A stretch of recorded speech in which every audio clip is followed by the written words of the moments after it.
નમસ્કાર વિદ્યાર્થી મિત્રો, હું છું Jagdish Kapuriya, doctor Subhash technical campus. આપણે વાત કરીએ છીએ environment conservation and hazards management. Unit 1માં આપણે આગળના ક્વેશ્ચન્સ જોયા, એમાં જે ગ્લોબલ ઇસ્યુઝ હતા એમની પણ આપણે વાતો કરી. એમના પછી હવે જે પોર્શન ચાલુ થાય છે એ છે ecology. then after we learn about ecosystem, components, parts of ecosystem, food chain, food web, different type of biogeochemical cycles. આમના વિશે વાત કરશું. then we have discussed about type of pollution. તો આજે આપણે જે વાત કરવાની છે એ છે ecology and classification of ecosystem. તો સૌપ્રથમ તો યુનિટનું નામ જ એવું છે, ઇકોલોજી એન્ડ એન્વાયરમેન્ટ. તો એન્વાયરમેન્ટ વિશે આપણે વાત કરી, એન્વાયરમેન્ટના issues, environment in the sense what the mean of environment. Environment એટલે શું એમની આપણે વાતો કરી. એમાં પર્ટિક્યુલર જે સજીવો છે એ સજીવોની વાત આપણે ઇકોલોજીમાં કરશું. Then we have discuss about its problems, અને પછી આપણે પોલ્યુશન્સ જે પણ ઇકોલોજીમાં જે પ્રશ્નો ઉત્પન્ન થાય છે પ્રશ્નો વિશે વાત કરશું. પણ અત્યારે આપણે ઇકોલોજી તરફ જઈ રહ્યા છીએ. તો આજે આપણે ડિસ્કસ કરવાનું છે કે vote the mean of ecology. Ecology એટલે શું? ઘણા બધા વૈજ્ઞાનિકો ઘણી બધી વ્યાખ્યાઓ આપેલી છે, એ વ્યાખ્યાઓ જોશું. ઇકોલોજી એટલે શું એ સમજવું. Than we have discuss about classification of ecosystem. તો એમની પહેલાં આપણે ઇકોસિસ્ટમ એટલે શું એ જોશું, અને પછી ઇકોસિસ્ટમ એટલે કે નિવસન તંત્રનું વર્ગીકરણ જોશું. ખાસ મહત્ત્વનું એટલા માટે છે કે ક્યાંક ને ક્યાંક આપણને એવું લાગે છે કે આ પૃથ્વી ઉપર આપણે જ એક સજીવ છીએ, આ સિવાયના ઘણા બધા સજીવો છે આ પૃથ્વી ઉપર જોવા મળે છે. તો આપણે પર્ટિક્યુલર બિટવીન ધ હ્યુમન, ખાલી માણસોનું ન વિચારતા આ સૃષ્ટિમાં રહેલા દરેક સજીવોનું પણ વિચારશું. એનું કારણ છે કે નિવસન તંત્ર અને પોષણ કડી જે છે એમનાથી માણસ ક્યાંક ને ક્યાંક ઉત્પન્ન થાય છે, અથવા તો બને છે, અથવા તો જનરેટ થયો છે. એમ કહેવાય કે સૌપ્રથમ એક કોષીય સજીવથી અત્યારે આપણે વિશ્વ પ્રતિભાયુક્ત માણસ જે તૈયાર કરીએ છીએ, અથવા તો સૌથી બુદ્ધિશાળી વ્યક્તિ જો આપણે કહી હોય તો એ અત્યારે ઇકોસિસ્ટમમાં માણસ છે. તો ક્યાંક ને ક્યાંક એમની ઉત્પત્તિ જે છે એ નિવસન તંત્રને આભારી છે, પોષણ કડીને આભારી છે, ઇકોલોજીને આભારી છે. તો આવું કંઈક ઇકોલોજી એટલે શું એ આજે આપણે જોશું. ખાસ એ જોવાનું છે કે ઇકોલોજીની ડેફિનેશન કદાચ 100-200 વર્ષ થયા આવી છે, આમ છતાં પણ ક્યાંક ને ક્યાંક એમનું મહત્ત્વ હતું, ઇમ્પોર્ટન્સ હતું. તો એ ecology, ecosystem, classification of ecosystem છે આપણે સ્ટેપ બાય સ્ટેપ છે એ જોતા જશું. ઇન બિટવીન ધ ગુજરાતીમાં પણ મેં પીપીટી છે ઇકોલોજી પછી સીધી ગુજરાતીમાં પણ આપેલી છે. દેન ક્લાસિફિકેશન છે, એમાં ઘણી બધી સ્લાઇડ્સ છે આપણે મૂકેલી છે, પણ સ્લાઇડ્સ છે રેફરન્સ પર્પઝ માટે છે, આપણે લખવાનું ક્યાંય નથી, કે આપણે એટલીસ્ટ એવી ખબર પડે કે આ ઇકોસિસ્ટમમાં આવી વસ્તુઓ છે આવતી હોય છે. અને ક્લાસિફિકેશન જે છે એ ઇંગ્લિશમાં સાયમલ્ટેનિયસલી આપેલું છે, ને ગુજરાતીમાં આખો પોર્શન છે લાસ્ટમાં છેલ્લે છે એક પેજ આપેલું છે, એ ક્લાસિફિકેશન ઓફ ઇકોસિસ્ટમ છે, જે વારંવાર પૂછાય છે એટલા માટે આપણે લીધેલું છે. તો હું હવે હટી જઈશ અને આપણે પીપીટીને રન કરશું. જોઈએ સ્ટેપ બાય સ્ટેપ કે ઇકોલોજી એટલે શું. એટલે યુનિટનું નામ જ છે ઇકોલોજી એન્ડ એન્વાયરમેન્ટ. તો હવે આપણે ઇકોલોજી વિશે છીએ જોવાનું છે. તો ધ મીન ઓફ ઇકોલોજીથી સ્ટાર્ટ કરીએ તો ઇકોલોજીની ડેફિનેશન જો આ સ્લાઇડ દ્વારા બતાવ્યું હોય તો પણ કહી શકીએ કે બધી વસ્તુ આવી જાય. પૃથ્વી ઉપર જે પણ વસ્તુ છે સજીવ નિર્જીવ, એ દરેક વસ્તુને આપણે ઇકોલોજીમાં કન્સિડર કરીએ છીએ. તો એ ઇકોલોજી પછી માણસોએ બનાવેલું હોય, કુદરતે બનાવેલું હોય, કે નેચરલી અવેલેબલ હોય, બરાબર, તો એ દરેક વસ્તુને આપણે ઇકોલોજીમાં લેશું. એનું કારણ છે કે ક્યાંક ને ક્યાંક દરેક વસ્તુ સપોર્ટિવ છે. હ્યુમન અથવા તો એમ કહીએ કે જે સજીવ છે, સજીવને દરેક વસ્તુ જે સપોર્ટિવ હોવી જોઈએ, તો જ એ સજીવનું અસ્તિત્વ ક્યાંક ને ક્યાંક જળવાતું રહેશે. The word ecology was coined in 1866 by the German scientist Ernst Haeckel. Ecology through the derivatives of established current in philosophy, particularly from ethics and politics. એ ઇકોલોજીની ડેફિનેશન છે અર્નેસ્ટ હેકલ નામના વૈજ્ઞાનિકે આપેલી છે. Ernest Haeckel define of ecology like eco means place home and logos Greek means છે, oikos means eco, અને Greek means logos means logy means learning. તો એમને અર્નેસ્ટ હેકલ નામના વૈજ્ઞાનિકે ઇકોલોજીની વ્યાખ્યા કંઈક આવી કરેલી છે. પ્લેસ અથવા તો હોમ વિશેનું જે લર્નિંગ છે એમને અર્નેસ્ટ હેકલે ઇકોલોજી કીધેલું છે. આ જે બાજુમાં દાદા બેઠા છે એ અર્નસ્ટ હેકલ છે. 1834 ટુ 1919 સુધીની એમની જે એમનું જે જીવન હતું એ સમયગાળામાં એમણે ઘણું બધું ઇકોલોજી ઉપર કામ કરેલું છે, બાયોલોજી ઉપર કામ કરેલું છે. તો ગુજરાતીમાં એવું છે કે વિશ્વના જુદા જુદા વૈજ્ઞાનિકો ઇકોલોજીની વ્યાખ્યા નીચે મુજબ કરી છે. અર્નસ્ટ હેકલની વ્યાખ્યા એવી છે કે ઇકો શબ્દ ગ્રીક શબ્દ આઇકોઝ પરથી આવ્યો છે, જેનો અર્થ થાય છે રહેઠાણ, અને લોજી શબ્દ ગ્રીક શબ્દ લોગોઝ પરથી આવ્યો છે, જેનો અર્થ થાય છે અભ્યાસ. આમ જે વિજ્ઞાન સજીવોના રહેઠાણ કે નિવસનના અભ્યાસનો સમાવેશ કરે તેને પરિસ્થિતિ વિજ્ઞાન કે નિવસન વિજ્ઞાન ઇકોલોજી કહે છે. એટલે આ ડેફિનેશન છે પૂછાય છે કે અર્નસ્ટ હેકલની ઇકોલોજીની વ્યાખ્યા આપો, 2 માર્કમાં એવું પૂછાય છે. અથવા એવું પૂછે કે ઇકોલોજીની વ્યાખ્યા આપો, define the ecology. Charles Darwin, you heard about this main. ઘણા બધા લોકોને જે ચાર્લ્સ ડાર્વિનની ખબર હશે, એમણે ઇકોલોજીની વ્યાખ્યા એવી કરેલી છે કે સર્વાઈવ ટુ ધ ફિટેસ્ટ, એટલે કે અસ્તિત્વ ટકાવી રાખવા માટે ક્યાંક ને ક્યાંક સર્વાઈવ છે કરવું પડે, એવું ચાર્લ્સ ડાર્વિન, જેમણે Discovery of the Biotique material એવા ઘણા બધા ગ્રંથો લખેલા છે કે જેમણે ઉત્ક્રાંતિનો આખો સિદ્ધાંત આપેલો છે, ઇવોલ્યુશન થિયરી જેમણે આપેલી છે એ છે ડાર્વિન. તો એમણે ઇકોલોજીની વ્યાખ્યા કંઈક આવી કરેલી છે, survive to the fittest. Then Charles Elton નામના વૈજ્ઞાનિકે ડેફિનેશન એવી કરેલી છે કે scientific history of the nature. Charles Elton define ecology like scientific history of nature, એટલે કે કુદરતનો વૈજ્ઞાનિક ઇતિહાસ. એગમ એડનની વ્યાખ્યા અમેરિકન વૈજ્ઞાનિક એગમ એડનના મતે પ્રકૃતિના બંધારણ અને કાર્યનું અધ્યયન કરતું વિજ્ઞાન એટલે પરિસ્થિતિ વિજ્ઞાન. ચાર્લ્સ ઇલ્ટનની વ્યાખ્યા અંગ્રેજ વૈજ્ઞાનિક ચાર્લ્સ ઇલ્ટનના મતે પરિસ્થિતિ વિજ્ઞાન એટલે પ્રકૃતિનો વૈજ્ઞાનિક ઇતિહાસ. અને ચાર્લ્સ ડાર્વિનની વ્યાખ્યા એવી છે કે અસ્તિત્વ માટેનો સંઘર્ષ એટલે પરિસ્થિતિ વિજ્ઞાન, ecology. Then we have moves to ecosystem. Ecology એટલે ખબર પડી જાય કે જેમાં ક્યાંક ને ક્યાંક પરિસ્થિતિ અને સજીવોનું એક કોમ્બિનેશન જનરેટ થાય છે. આ પરિસ્થિતિ અને સજીવો ભેગા થઈ અને જે ઇકોસિસ્ટમ તૈયાર કરે છે એ ઇકોસિસ્ટમ વિશે હવે આપણે જે આગળ વાત કરીએ. એમની પહેલાં GIF જોઈ લઈએ કે સિમ્પલ જે બાયોટિક મટીરિયલ્સ જે જનરેટ થાય છે અને ક્યાંક ને ક્યાંક સજીવો છે જનરેટ થતા હોય છે, બનતા હોય છે. સોરી,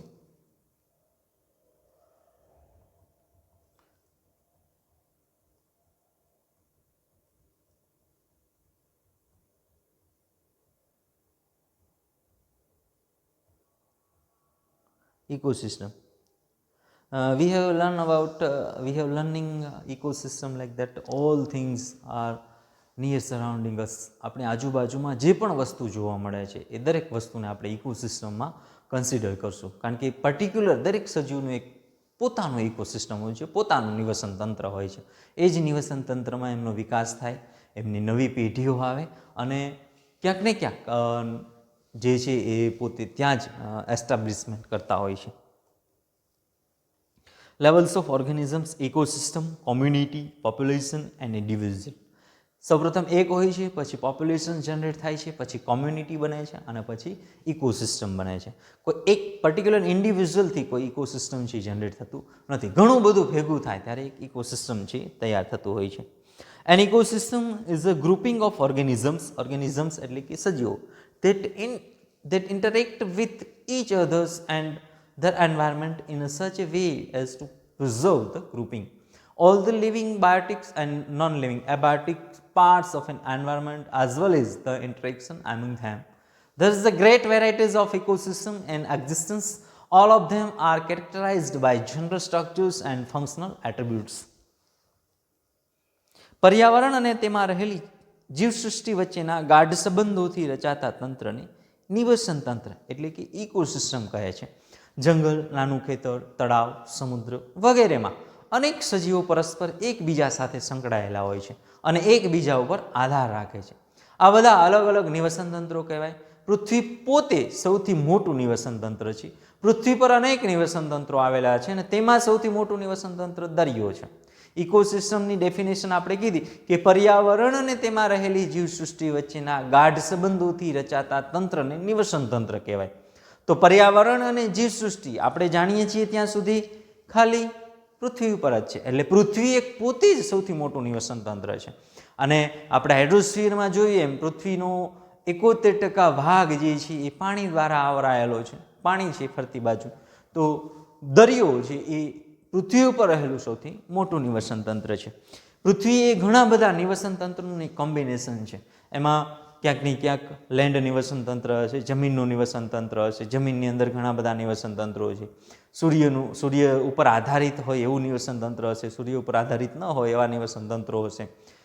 દેન દરિયામાં પણ ઘણા બધા પ્રકારના નિવસન તંત્રો હશે. જલીય નિવસન તંત્રમાં ઘણા બધા, જેને આપણે મરીન ઇકોસિસ્ટમ કહીશું, એમાં પણ ઘણા બધા નિવસન તંત્રો હશે. તો પૃથ્વી એક પોતે જ એક મોટામાં મોટું ઇકોસિસ્ટમ છે. Earth is it self A big ecosystem.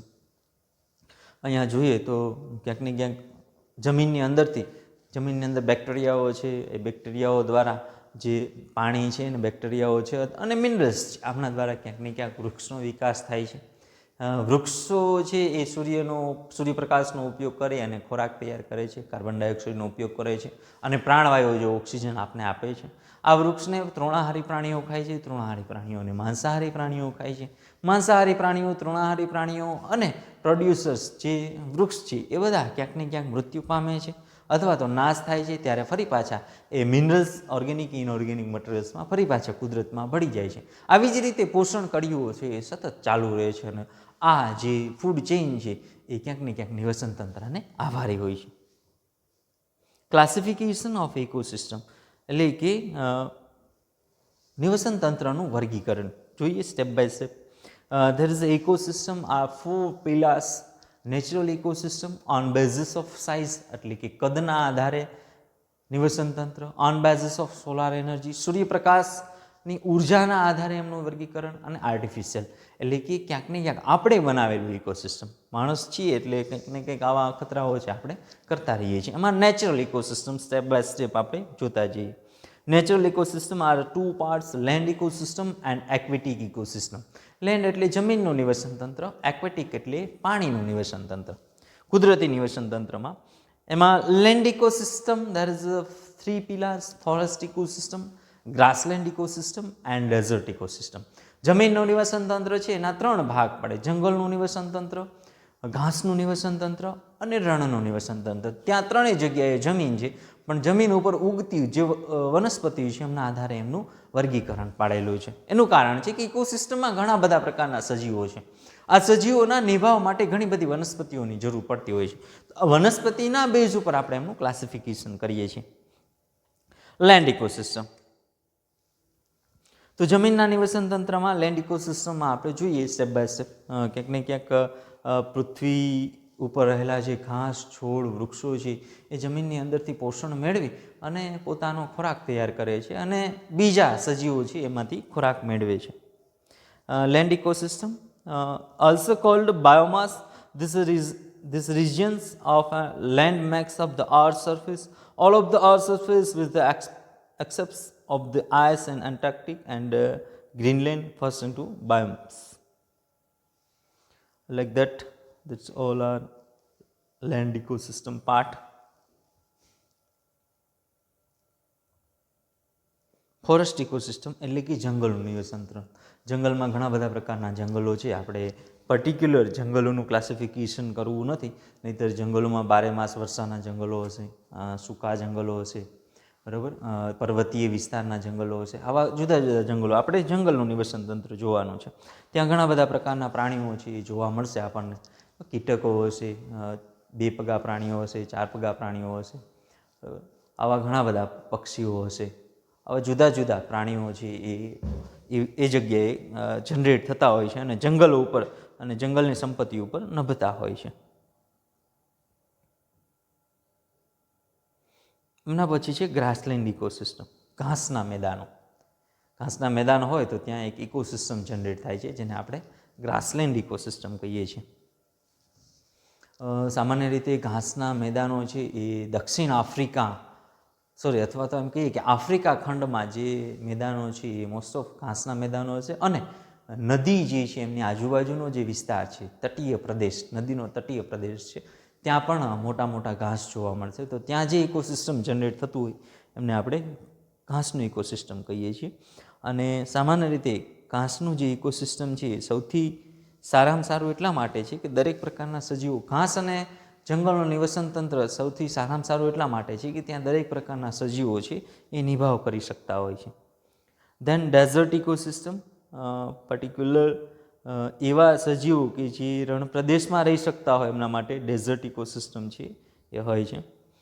ત્યાંની પર્ટિક્યુલર વનસ્પતિઓ હશે અને ત્યાંના selected animals and biotic materials હશે. Types of aquatic ecosystem. Aquatic ઇકોસિસ્ટમના બે ભાગ છે, marine ecosystem and fresh water ecosystem. એટલે કે જે આપણે એવું વાત કરી કે આગળ જેમ ક્લાસિફાઈડ કર્યું એમાં બીજું એક હતું land ecosystem, second one is aquatic ecosystem. તો એક્વેટિક ઇકોસિસ્ટમના પણ બે ભાગ છે, marine ecosystem and fresh water ecosystem. Marine એટલે કે સી એન્ડ સીસોર્સ, એટલે કે દરિયો અને દરિયાથી પ્રભાવિત જે પણ વસ્તુઓ હોય એ દરેક મરીન ઇકોસિસ્ટમમાં આવશે. એટલે દરિયામાં જે પણ સજીવો વનસ્પતિ હશે એ દરિયાના ઇકોસિસ્ટમમાં આવશે. ફ્રેશ વોટર એટલે મીઠું પાણી કે જે નદીઓમાં હશે, તળાવમાં હશે, સરોવરમાં હશે, ઝરણાઓમાં હશે, તો એમનું ઇકોસિસ્ટમ અલગ પ્રકારનું હશે. એનું કારણ છે કે દરેક ખારા પાણી અને મીઠા પાણીના સજીવો અને વનસ્પતિ જુદી જુદી હશે, એટલા માટે આપણે અહીંયા એમનું ક્લાસિફિકેશન કરીએ છીએ. The ocean ecosystem covers more than 70% of the earth surface. એટલા માટે આપણે એનું અલગથી મરીન ઇકોસિસ્ટમ છે એ અભ્યાસ કરીએ છીએ, ભણીએ છીએ. મરીન ઇકોસિસ્ટમ લાઈક દેટ જુદા જુદા પ્રકારની વનસ્પતિઓ, માછલીઓ અને ફૂગ ને લીલ, આ દરેક વસ્તુ છે એ મરીન ઇકોસિસ્ટમમાં આવશે, એક્વાટિક ઇકોસિસ્ટમમાં આવશે.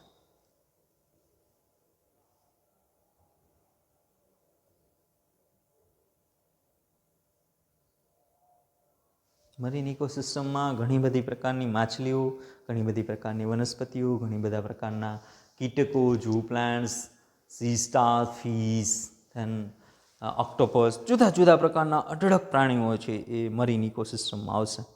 અહીંયા ઘણા બધા પ્રાણીઓ બતાવેલા છે પણ લિમિટેડ છે, બધા લગભગ ક્યાંક ને ક્યાંક આપણે બતાવી શક્યા નથી, પણ જેટલા મેક્સિમમ કવર થાય એટલા આપણે કવર કરવાના પ્રયત્ન કર્યા છે. પણ જે ટોટલ બાયોટિક મટીરિયલ છે એમાં 90% જે બાયોટિક મટીરિયલ છે એ ક્યાંક ને ક્યાંક દરિયાની અંદર છે, તો બધા તો આપણે એકસાથે બતાવી શકશું નહીં.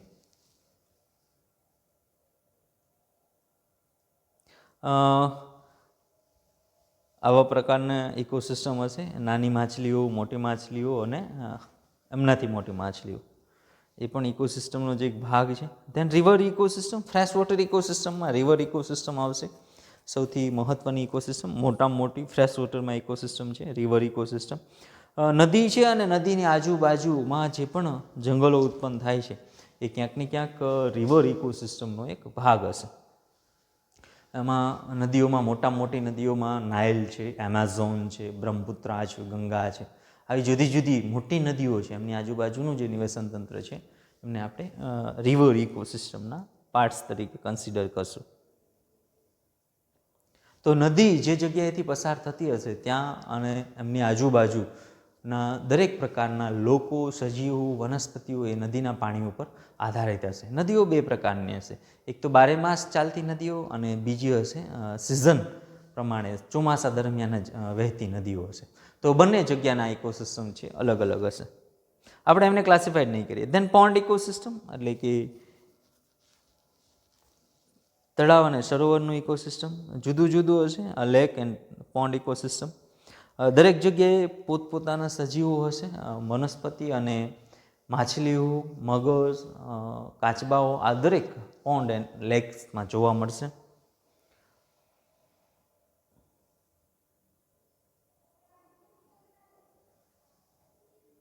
સ્ટ્રીમ ઇકોસિસ્ટમ ઇટ્સ મીન્સ એને સ્ટ્રીમને આપણે ગુજરાતીમાં કહ્યું તો ઝરણું.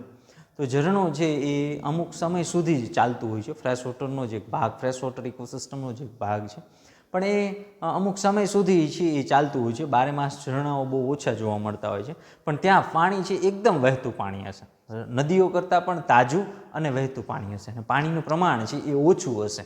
તો ત્યાં અમુક પ્રકારના સજીવો છે એ જોવા મળતા હોય છે. તો એમને લીધે એમની જે ઇકોસિસ્ટમ જનરેટ થાય એમને આપણે સ્ટ્રીમ ઇકોસિસ્ટમ કહીશું. આમાં ઇન ડિટેલિંગ આપણે કરવાની જરૂર નથી, આપણે સિમ્પલ સમજવા માટે આ રેફરન્સ મૂકેલા છે. બાકી ક્લાસિફિકેશનમાં સીધું લખી નાખશો ઓન બેઝિસ ઓફ સાઇઝ તો સીધું પણ ચાલશે.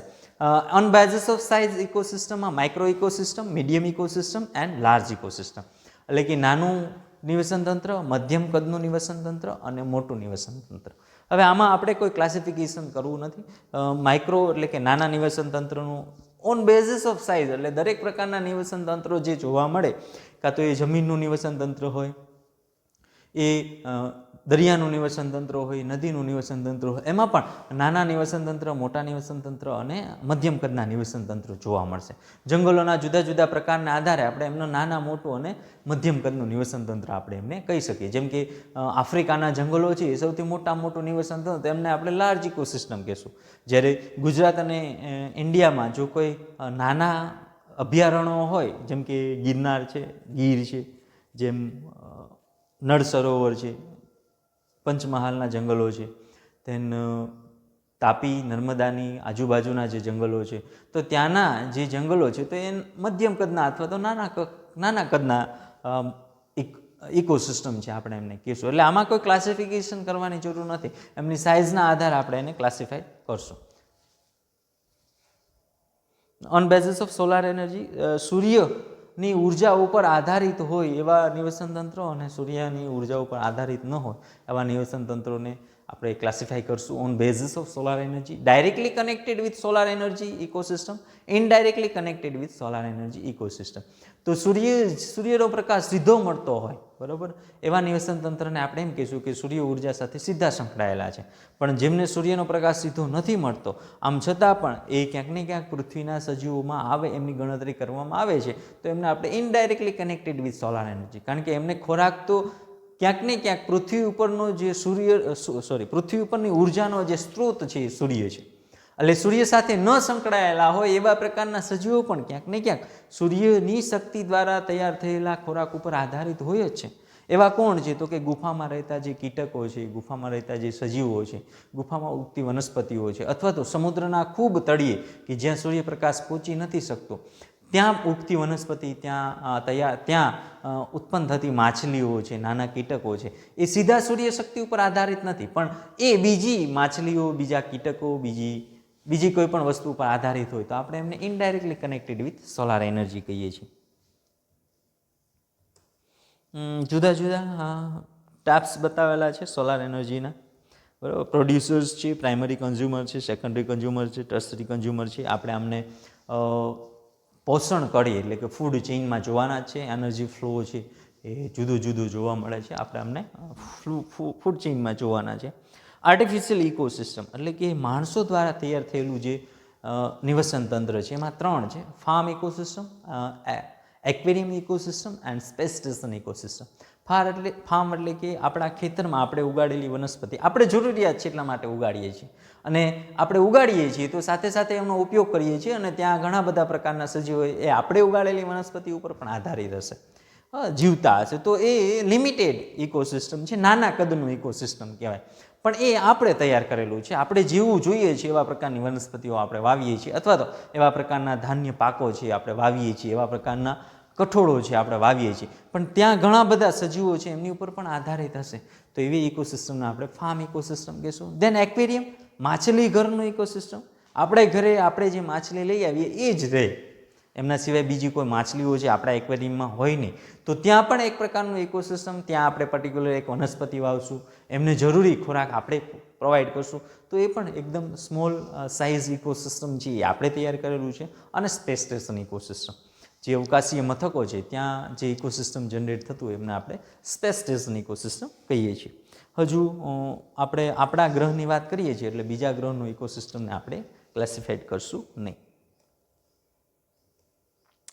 એગ્રો ઇકોસિસ્ટમ ઓફ ઇન્ડિયા, ઘઉં વાવીએ છીએ, જુવાર વાવીએ છીએ, બાજરી વાવીએ છીએ, એરંડા, કપાસ, મગફળી, ડાંગર, જે પણ પાકો આપણે વાવીએ છીએ તો એમની ઉપર ઘણા બધા પ્રકારના સજીવો છે આધારિત હશે, તો એમાં ઇકોસિસ્ટમને આપણે એગ્રો અથવા તો ફાર્મ ઇકોસિસ્ટમ કહીશું.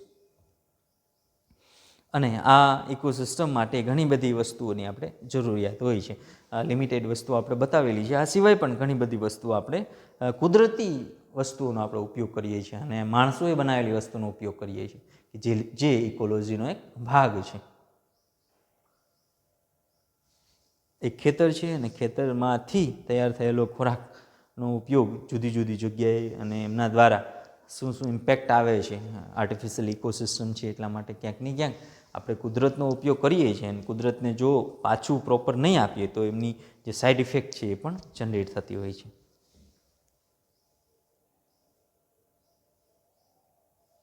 એક્વેરિયમ ઇકોસિસ્ટમ એઝ યુઝ્યુઅલ વી નો આપણે જે જોઈએ છીએ એવા પ્રકારનું ઇકોસિસ્ટમ આપણે આપણી ઘરે તૈયાર કરીએ છીએ. મોટા બધા એક્વેરિયમ જોવા મળે છે સમુદ્રની સપાટીની નીચે બનાવેલા, તો ત્યાં પણ આપણે ખાસ એ ધ્યાન લઈએ છીએ. સ્પેસ સ્ટેશન ઇકોસિસ્ટમ આ ખાલી એક ઇમેજિંગ પાર્ટ્સ તરીકેનો આ ફોટોગ્રાફ્સ છે કે આવા પ્રકારનું સ્પેસ સ્ટેશન ઇકોસિસ્ટમ ઘણા બધા મૂવીઓમાં એકાદ મૂવીઓમાં આવા પ્રકારનું સ્પેસ સ્ટેશન ઇકોસિસ્ટમ છે એ બતાવેલું છે. Then this for Gujarati student. નિવસન તંત્ર, નૈસર્ગિક નિવસન તંત્ર, સાઇઝના આધારે, સૂર્યશક્તિની ઉર્જાના આધારે અને કૃત્રિમ નિવસન તંત્ર. નૈસર્ગિક નિવસન તંત્ર કુદરતી જે નેચરલ ઇકોસિસ્ટમ છે એના બે ભાગ છે, સ્થળજ નિવસન તંત્ર એન્ડ જલીય નિવસન તંત્ર. રણ પ્રદેશનું નિવસન તંત્ર, સ્થળજ નિવસન તંત્રમાં જંગલનું નિવસન તંત્ર અને ઘાસનું નિવસન તંત્ર. જલીય નિવસન તંત્રમાં તળાવનું નિવસન તંત્ર, સરોવરનું નિવસન તંત્ર, નદીનું નિવસન તંત્ર, દરિયાનું નિવસન તંત્ર અને ઝરણાનું નિવસન તંત્ર. બીજું છે સાઇઝના આધારે નિવસન તંત્ર, સૂક્ષ્મ નિવસન તંત્ર, મધ્યમ અને મોટું નિવસન તંત્ર. સૂર્યશક્તિની ઉર્જાના આધારે સૂર્ય સાથે સીધું સંકળાયેલું હોય એવું નિવસન તંત્ર અને આડકતરી રીતે સૂર્યની ઉર્જા ઉપર આધાર રાખતું હોય એવું નિવસન તંત્ર. અને કૃત્રિમ નિવસન તંત્રમાં ખેતરનું નિવસન તંત્ર, માછલીઘરનું નિવસન તંત્ર અને અવકાશીય મથકનું નિવસન તંત્ર. તો આ છે ગુજરાતીમાં classification of ecosystem. So thank you. Today's we learn ecology, definition of ecology. Different scientists said like ecology is that, and ecosystem, definition of ecosystem and classification of ecosystem. આપણે આજે ઇકોલોજી, પરિસ્થિતિ વિજ્ઞાન, નિવસન તંત્રની વ્યાખ્યા અને નિવસન તંત્રનું વર્ગીકરણ છે એ જોયું. તો હવે પછી આપણે આમને રિલેટેડ જે પણ આગળનો પાર્ટ્સ હશે એ જોતા જશું. So thank you for today's lectures. If you have any query, any problem, then ask freely. કંઈ પણ ક્વેશ્ચન પ્રોબ્લેમ હોય તો તમે શાંતિથી અને છૂટથી પૂછી શકશો. એના માટે કોઈ પણ પ્રકારનું હેઝિટેશન્સ રાખવું નહીં. એનું કારણ છે કે કંઈ પણ નાની બાબત જો પણ તમારા મગજમાં રહી જશે તો આપણે પ્રોપરલી ક્લેરિફિકેશન્સ છે કરી શકશું નહીં. સો કંઈ પણ પ્રોબ્લેમ હોય, કંઈ ક્વેશ્ચન્સ હોય તો તમે મને પૂછી શકશો અને અથવા તો યુટ્યુબના કોમેન્ટ્સ બોક્સમાં પણ તમે જણાવી શકશો. So thank you for lectures. I think you have enjoyed it. Okay, thank you.